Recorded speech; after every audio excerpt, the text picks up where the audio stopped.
சின்ன முருகைய சிங்கார முருகைய சின்ன சின்ன முருகைய சிங்கார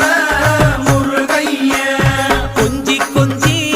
தமிழ் பேசும் செந்தில் வடிவேலனவ கொஞ்சி கொஞ்சி தமிழ் பேசும் செந்தில் வடிவேலனவ சின்ன சின்ன முருகைய சிங்கார முருகைய கொஞ்சி கொஞ்சி தமிழ் பேசும் செந்தில் வடிவேலனவ சுப்பிரமணிய சாமி என்பார், கார்த்திகேயன் என்பார், சுவாமிநாதன் என்பார், முக அமுதன் என்பார், பாலசுப்பிரமணியன் என்பார், கருணாகரன் என்பார், கதிர்காம கந்தன் என்பார், கதிர்வேல சுவாமி என்பார்,